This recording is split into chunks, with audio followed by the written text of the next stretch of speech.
নমস্কাৰ বন্ধুসকলকে মোৰ channel Muslims ব্লগলৈ স্বাগতম জনালোঁ। আৰু আজি হ'ল মহাশিৱৰাত্ৰি, গতিকে ভাবিলোঁ এটা ভিডিঅ'কে কৰোঁ। গতিকে চাই থকা ভিডিঅ'টো শেষলৈ।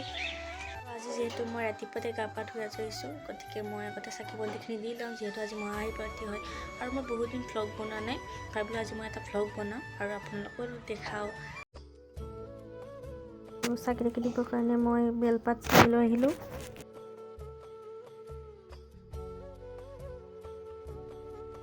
ধুনীয়াকৈ মই বেলপাত ছিঙি আনিলোঁ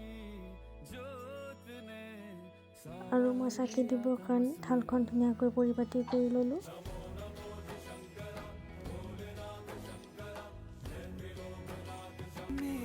চাকি বন্তি দি আজৰি হ'লোঁ আৰু ভগৱান সকলোৰে মংগল কৰক।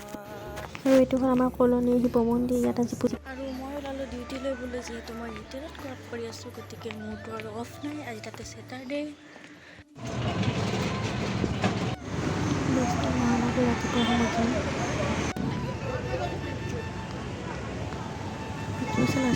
মন্দিৰ গধূলি সময়। মই এতিয়া ধুনীয়াকৈ ডিউটিৰ পৰা আহি আছোঁ। এতিয়া বাজিছে 7:15 আৰু ডিউটিৰ পৰা আহি এতিয়া আকৌ গা পা ধুই আজৰি হৈ কিনে ওলালোঁ। মানে এতিয়া ভাবিছোঁ মন্দিৰত যাওঁ, ফাৰ্ষ্ট ধূপ চাকি দি থৈ হ'ল। ধুনীয়াকৈ আকৌ ৰুমত চাকি গছি দিলোঁ। এয়া হ'ল মন্দিৰৰ দৃশ্য আৰু ধুনীয়াকৈ কলনী গোটেই মানুহখিনি আহিছে আৰু হোম যজ্ঞ কৰি আছে। গতিকে পূজা শেষ হ'ব হৈছে আৰু ধুনীয়াকৈ কলনী গোটেই আটাই মানুহবোৰ লগ পাইছোঁ, ভাল লাগিছে।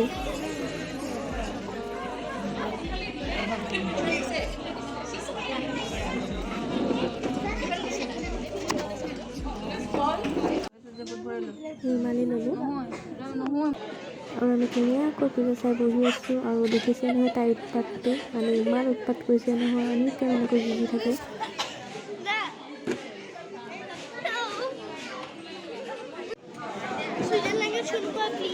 আৰু পূজা পাই শেষ, এতিয়া মাহ প্ৰসাদ দিছে আৰু সেইফালে মানে খোৱা লোৱা চলি আছে। আৰু শিৱ পূজাৰ মেইন প্ৰসাদ খোৱালে শেষ কৰি বেছিখিনি এনেকৈ যাব ধৰিছে। শেষত আমিও খাবলৈ বহিলোঁ আৰু এয়াই হ'ল পূজাৰ ভোগ।